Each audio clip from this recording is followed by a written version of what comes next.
Salam saudara yang dikasih oleh Tuhan. Berjumpa kembali dengan saya Pendeta Jan Wilson Sinaga MPH. Saya ingin mengajak saudara untuk belajar dalam perjanjian baru, di mana saudara belajar perjanjian baru ini sangat penting. Karena kalau saudara tidak belajar dalam perjanjian baru, di perjanjian baru, maka saudara akan mengalami kesulitan-kesulitan ketika membaca ayatkah, merenungkan ayatkah, saudara akan mengalami kesulitan. Jadi saya ingin mengajak kita bagaimana belajar perjanjian baru dengan mudah, dengan cara yang sederhana. Yang pertama yang penting saudara tahu adalah perjanjian lama dengan perjanjian baru itu berjarak kisaran 400 tahun. Jadi 400 tahun ini sebagai jarak dari Maleakhi sampai kepada Matius. Dalam 400 tahun ini saudara disebut sebagai masa diamnya Tuhan. Tuhan sama sekali tidak bicara kepada siapapun di sana.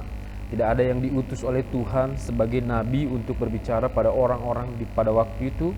Tidak ada yang diutus oleh Tuhan untuk menyampaikan pesan Tuhan, kemarahan Tuhan, pesan-pesan berkat dan lain sebagainya. Jadi pada waktu itu memang manusia kesulitan untuk mencari Tuhan. Manusia tidak bisa mencari Tuhan. Bahkan saudara di zaman inilah muncul filsuf-filsuf Yunani, yaitu Aristoteles, Plato dan lain sebagainya, di mana mereka merumuskan tentang kebahagiaan.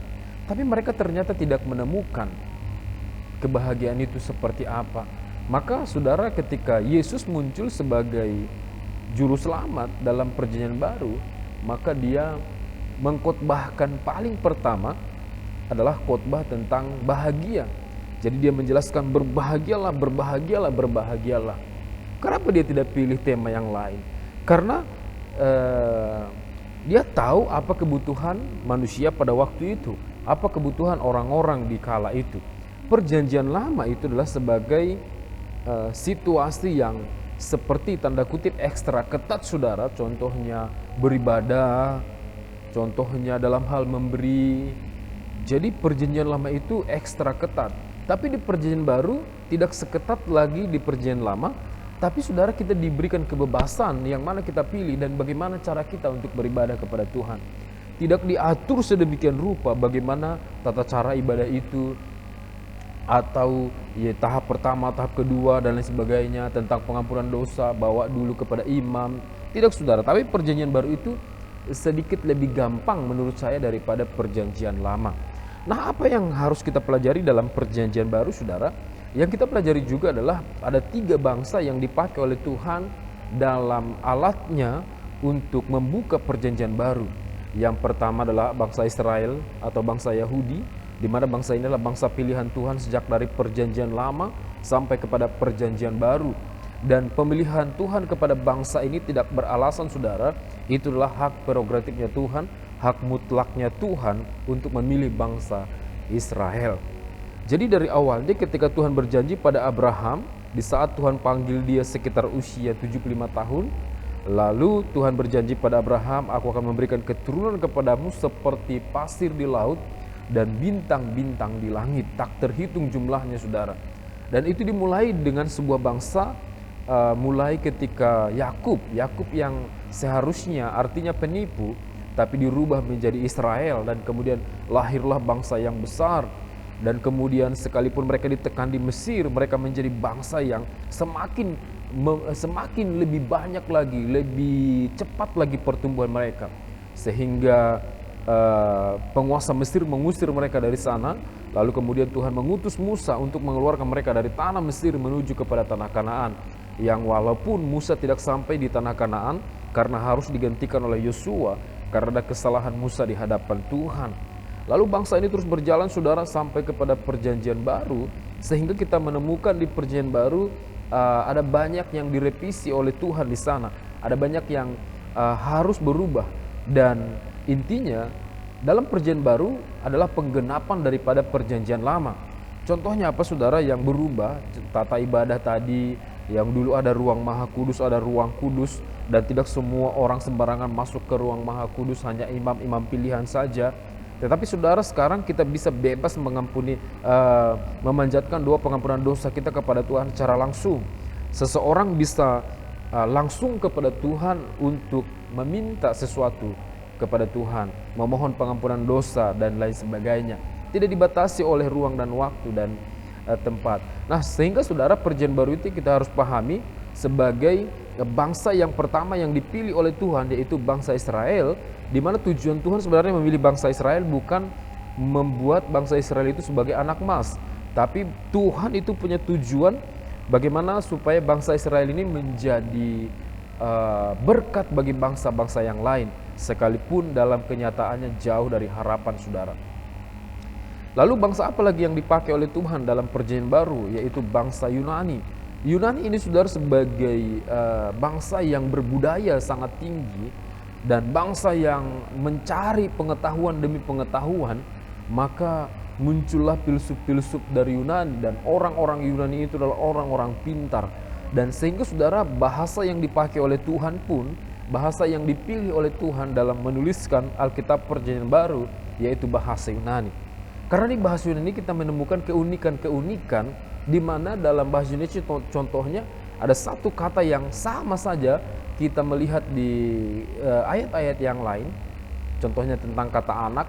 Tetapi saudara, kalau di bahasa Yunani ini bisa berbeda. Ada kata wios, ada teknon, ada notos, ada paidion.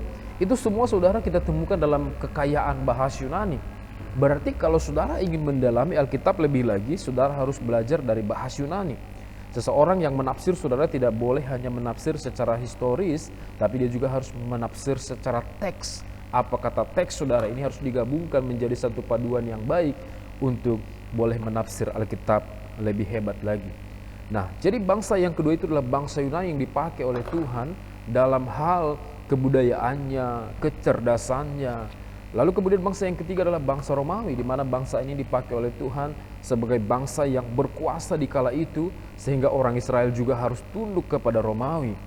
Yesus itu korban di kayu salib, itu semua karena berdasarkan politik Romawi, saudara, berdasarkan hukum Romawi.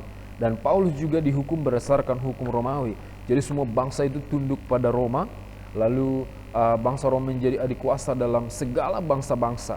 Sehingga saudara, kita harus tahu bahwa Roma merupakan lahan yang banyak dibahas oleh Paulus untuk pemberitaan-pemberitaannya. Nah, setelah kita belajar tiga bangsa ini dalam perjanjian baru, maka kita nanti juga akan belajar tentang keadaan budayanya pada saat itu, keadaan politiknya, terus keadaan ekonominya dan lain sebagainya. Itulah yang perlu dipelajari dalam perjanjian baru.